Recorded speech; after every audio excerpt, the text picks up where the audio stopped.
আমি খুব মজা করে স্প্যাগেটি রান্না করি। এটা আমার বাসায় আমার হাসব্যান্ড, আমার বাচ্চারা সবাই খুব পছন্দ করে। আর এমনি তো আমরা দেখা যায় যে বাসায় কোনো গেস্ট আসলেও রান্না করে দেই। যাই হোক, আসসালামু আলাইকুম। সবাই কেমন আছেন? আশা করছি ভালো আছেন। আমরা আল্লাহর অশেষ রহমতে ভালো আছি। তো এখানে আমি সামান্য পরিমাণে লবণ দিয়ে স্প্যাগেটিগুলোকে সিদ্ধ করে নিয়েছি। আর এখন এগুলোকে ঢেলে নিব।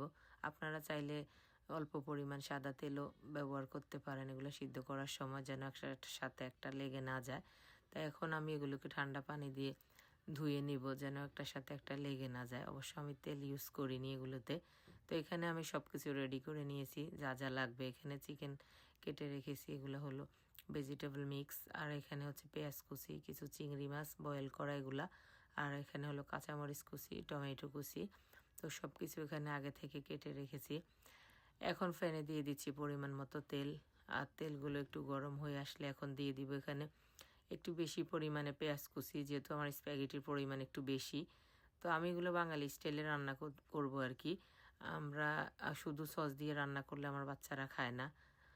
তো এখানে আমি হলো নুডলস যেভাবে রান্না করি সেভাবেই রান্না করব। তো আমি পেঁয়াজ কুচিগুলো যখন ভাজা হয়ে গেছে, এখন চিকেনগুলোকে পেঁয়াজের সাথে ভেজে নিব একটু পরিমাণ লবণ দিয়ে। আর চাইলে চিকেনগুলোকে আপনারা আলাদাও ভেজে নিতে পারেন, অনেকে হয়তো আলাদা ভেজে নেয়। যাই হোক, আমি সবসময় এভাবেই করি, এটাই ভালো লাগে।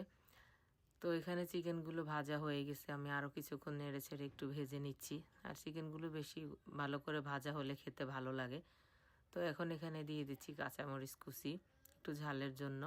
আর এখন দিয়ে দিব টমেটো কুচি। তো এই টমেটোটা আমি ছোট ছোট পাতলা করে কেটে রেখেছি।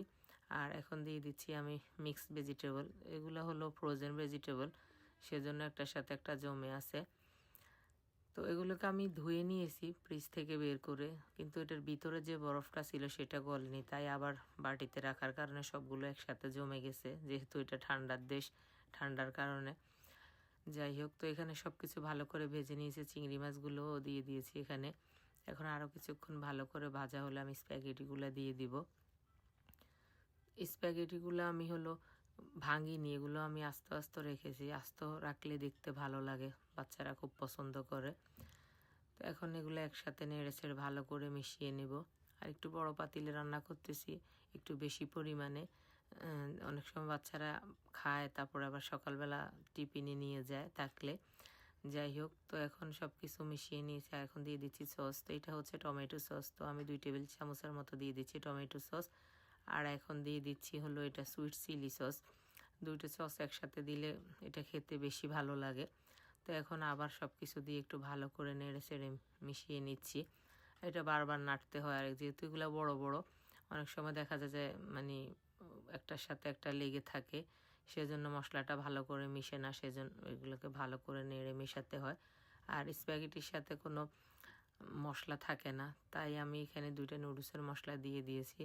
এখন আবার একটু ভালো করে নেড়ে চেড়ে মিশিয়ে নিচ্ছি। আর কিছুক্ষণ ভাজা হলে আমার নুডলসটা মানে স্প্যাগেটিটা রেডি হয়ে যাবে। তো এখন আবার ভালো করে নেড়ে চেড়ে মিশিয়ে নিয়েছি। এই পর্যায়ে রেডি হয়ে গেছে, আমার রান্না শেষ। এখন আমি একটা সার্ভিং বলে উঠিয়ে নিব। তো আমার ভিডিওগুলো ভালো লাগলে লাইক কমেন্ট শেয়ার করবেন, সবাই আমার পেজটাকে ফলো করবেন।